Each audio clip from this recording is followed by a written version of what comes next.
आप सभी को मेरा नमस्कार। स्वागत है आपका एक बार फिर से मेरे YouTube channel tips for mother teachers में। आज की वीडियो में मैं आपको ये बताऊंगी कि जो हमारे बिगिनर्स बच्चे हैं, जो पहली बार नर्सरी में एडमिशन लेते हैं, पहली बार पढ़ाई से जिनका वास्ता पड़ रहा है, उन बच्चों को जब हम पहली बार लिखना सिखाते हैं तो उन बच्चों के लिए हमें किस टाइप की नोटबुक्स का चयन करना चाहिए। जब हम उन्हें इंग्लिश के अल्फ़ाबेट सिखाएंगे तो हमें सबसे पहले उन्हें लाइन सिखानी है, उसके बाद कैपिटल लेटर सिखाने हैं, फिर स्मॉल सिखाने हैं, उसके बाद कर्सिव हैंडराइटिंग सिखानी है। ऐसे जब हम उन्हें हिंदी में सिखाएंगे तो पहले हमें उन्हें सभी तरह की रेखाएं सिखानी है, उसके बाद हम स्वर व्यंजन, फिर उनका जोड़ सिखाते हैं। ऐसे ही हमें उनके लिए मैथ्स के लिए बॉक्स वाली नोटबुक्स लेनी है जिसमें कि हम उन्हें डिजिट्स, नंबर्स उन्हें लिखना सिखाएंगे। तो मैं आपको पहले तो एक नोटबुक दिखाती हूँ जिसमें कि मैं आपको ये बताऊंगी कि किस टाइप की नोटबुक हमें बच्चों के लिए लेनी चाहिए।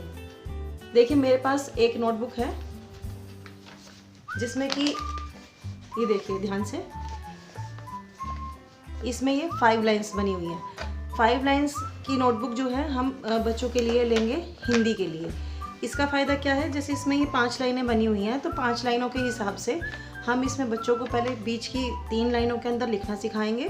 उसके बाद अब जैसे बच्चे स्वर व्यंजन सीख जाते हैं तो उसके बाद जैसे ऊपर की मात्रा के लिए ये जो फर्स्ट नंबर की लाइन है इसको यूज़ करते हैं, और जो नीचे की मात्राएं होती है, जो पदेन रह होते हैं या ऊ की मात्राएं होती हैं, उनके लिए नीचे की लाइन को यूज़ करते हैं। ऐसा करने से क्या है, बच्चों को लिखने में एक तो उनके जो है लिखाई सुंदर आती है और उनको लिखने में जो झिझक है वो दूर होती है। ठीक है, इसके बाद जैसे ये मैथ्स के लिए है, ये मैथ्स में हम बॉक्स वाली नोटबुक ले रहे हैं। इसके अंदर हमें ये चीज़ का ध्यान देना है कि जो बॉक्स वाली नोटबुक हम ले रहे हैं वो बॉक्स जो बने हुए हैं वो थोड़े से बड़े बने हुए हों। कई बार क्या होता है, बच्चे जो है कैसी भी नोटबुक ले आते हैं और उसमें क्या है, उन्हें लिखने में दिक्कत आती है तब जब उनके बॉक्स जो है उनका साइज़ छोटा होता है। तो हमें कोशिश ये करनी है कि उनके पास जो नोटबुक है वो उसके जो बॉक्स बने हुए हैं मैथ्स की नोटबुक के लिए, उसमें बॉक्स का साइज़ थोड़ा सा बड़ा हो ताकि बच्चे उसको समझ सके कहाँ पे कैसे लिखना है। बार बार रब करते हैं, बार बार मिस्टेक करते हैं, तो वो चीज़ के लिए उन्हें बड़े वाली बॉक्स वाली जो नोटबुक है वो ठीक रहती है। फिर इसके बाद अब जैसे ये इंग्लिश के लिए हमें पता ही है 4 लाइन्स की नोटबुक्स है, इसके लिए हमें 4 लाइन की नोटबुक में ही प्रैक्टिस करानी है, चाहे कैपिटल लेटर्स हैं, चाहे स्मॉल है और चाहे कर्सिव है। अब मैं इसके लिए आपको एक बोर्ड के ऊपर एक छोटा सा डेमो भी दे देती हूँ। देखिए मैंने बोर्ड के ऊपर जैसे हिंदी की 5 लाइन्स के हिसाब से मैंने एक 5 लाइन की लाइन बनाई है और एक इंग्लिश के हिसाब से जैसे 4 लाइन्स की बनाई है। तो पहले मैं आपको हिंदी के हिसाब से आपको बता रही हूँ कि जब हम 5 लाइन्स की हिंदी की नोटबुक में बच्चों को स्वर व्यंजन लिखना सिखाएंगे तो हमें कैसे सिखाना है। देखिए हमें फर्स्ट लाइन को छोड़ देना है, हमें लास्ट लाइन को छोड़ देना है, हमें बीच की 3 लाइनों को यूज़ करना है। इसके अंदर देखिए जैसे हम सबसे पहले ए अनार लिखते हैं अगर, तो हमें ऐसे लिखना है। ये देखिए बीच में हमने ए लिखा है। अगर हम व्यंजन लिखेंगे जैसे हमने क लिखा,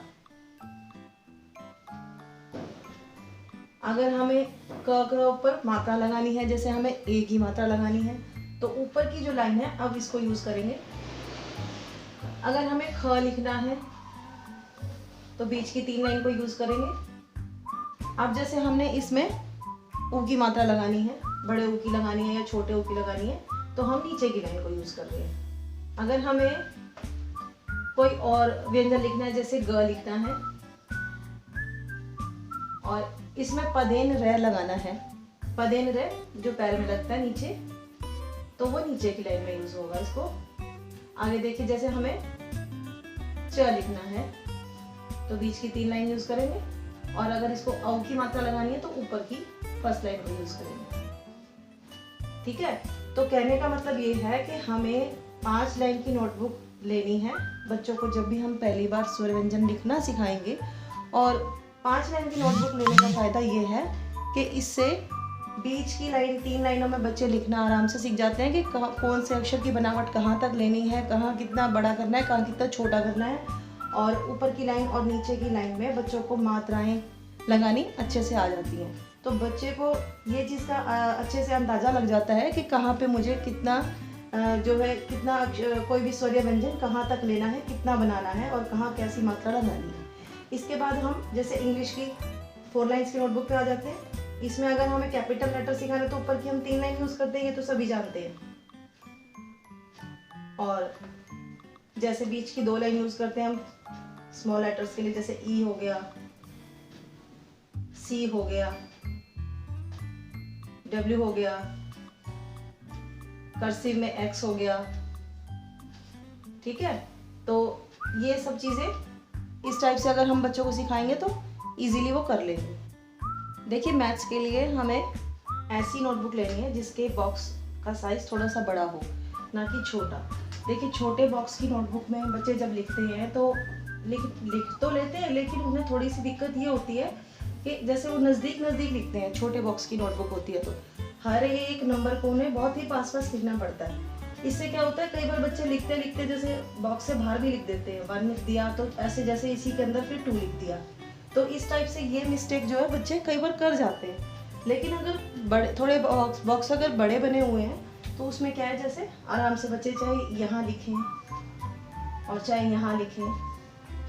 तो कहने का मतलब ये है कि आप बच्चे को बड़े बॉक्स वाली नोटबुक के अंदर अच्छे से लिखना सिखा सकते हैं। जैसे 2 लिख दिया, वैसे हम बच्चों को बताते हैं कि नीचे की लाइन के साथ टच करके लिखना है, लेकिन जो बिगिनर्स होते हैं जिन्हें सिर्फ लिखना ही है, वो बच्चे क्या करेंगे, एक बॉक्स में एक जब कोई भी नंबर लिखते हैं तो उसको ऊपर नीचे बना देते हैं। तो उसके लिए हमें जब बॉक्स का साइज़ जो थोड़ा बड़ा होगा उस बॉक्स में जब बच्चे लिखते हैं तो वो बच्चे क्या करते हैं, उसमें आसानी से लिख पाते हैं। जबकि जो छोटे बॉक्स वाली नोटबुक होती है उसमें बच्चे ज़्यादातर मिस्टेक करते हैं। अब देखिए जैसे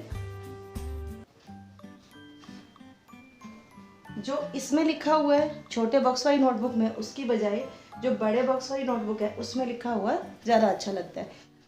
इन सब बातों के अलावा हमें एक चीज़ का विशेष ध्यान रखना है कि जब बच्चे पहली बार नोटबुक लेके आ रहे हैं रिटर्न वर्क करने के लिए, तो उसके अंदर जो लाइंस बनी हुई हैं, जो प्रिंटेड लाइंस है नोटबुक के अंदर, वो लाइंस का कलर जो है पेंसिल के कलर से, पेंसिल का जो लिखने के बाद जो ब्लैक कलर आता है उसके कलर से जो प्रिंटेड लाइंस है उनका कलर थोड़ा सा लाइट होना चाहिए।